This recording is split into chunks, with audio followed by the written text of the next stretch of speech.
ढक जाते हैं थोड़े बहुत, नीचे कुछ पहनते नहीं है, नंगे ही घूमते हैं पूरे दिन और केवल केश गूंथ करके सुंदर घुंघराले केशों को यहाँ बांध के एक मोती की लड़ बांध देती हैं, उसमें एक मोर पिछ लगा देती हैं। अच्छा, यशोदा मैया का एक इतना सुंदर भाव है। यशोदा मैया क्या करती हैं?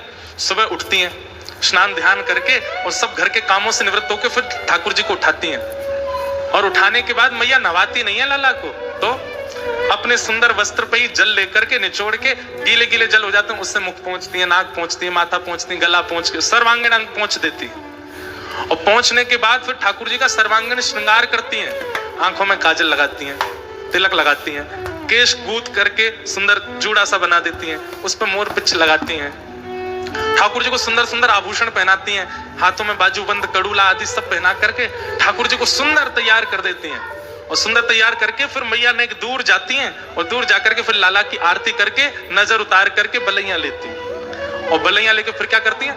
फिर लाला को गोद में बैठा करके नेक ससो काजल ऐसे फैला दें, यहाँ पे कानन के कुंडल टेढ़े मेढ़े कर दें, वस्त्र आभूषण जितने भी हैं सबको इधर उधर उलझा देती हैं, केश थोड़े थोड़े खोल देती हैं, मुखमंडल पर आ जाते हैं, लालिमा जो ओष्ठ के आसपास लगी उसको ऐसे फैला देती हैं, थोड़ी रज लेकर के मुख पे लगा देती हैं, बुरे बाबड़े कर देती हैं लाला को, क्यों? कोई की नजर ना लगे। अब चलो जा बाहर। सुंदर श्रृंगार करके और ठाकुर जी को बिगाड़ के फिर छोड़ती हैं बाहर। सब गोपी कहें मैया एक तो तुम्हारो लाला इतना सुंदर, ये तो बुरे श्रृंगार में भी सुंदर लगे, लेकिन तुम नहीं आराम से श्रृंगार करे करो, कभी आको काजल फैलो भयो, कभी आके मोती लड़ गिरी भाई, कभी आके केश ऐसे मुख पे आए रहे, कभी आके गली की माला इतर बितर रहे, नहीं ढंग से कर दे करो। मैया बोली कोई जरूरत ना है, ऐसे ठीक है, ज्यादा सुंदर बनाऊंगी तो नजर लग जाएगी मेरे लाला है। स्वयं दर्शन करती है केवल सुंदर लाल का, गोपीन के काजे तो बोरो बाबड़ो बनाते हैं ठाकुर जी।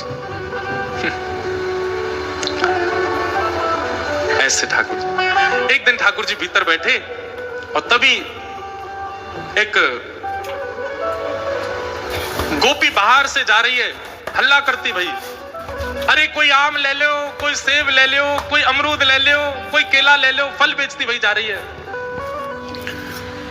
आंगन में यशोदा मैया कछु कर रही हैं और ठाकुर जी पास में ही खेल रहे हैं। ठाकुर जी ने जैसे आवाज सुनी, आवाज सुन करके अभी बोलना ना जाने धीमे धीमे तोतली वाणी में मैया के पास गए और मैया से जाके इशारों करने लगे, ये फल बेचे वाली जो जारी का मुंह फल लेनो है। यशोदा मैया ने फिर बैठा दिया ठाकुर जी, कहां जाएगो मत जावे। ठाकुर जी फिर उठ के खड़े हो गए, फिर मैया के पास गए, मुंह फल लेनो है। ठाकुर जी बोले, मैया बोली लाला फल ऐसे ना मिलो करें, धन देनो पड़े फलवारी इनको, धन नहीं तो अनाज देनो पड़े तब जाकर के फल मिले।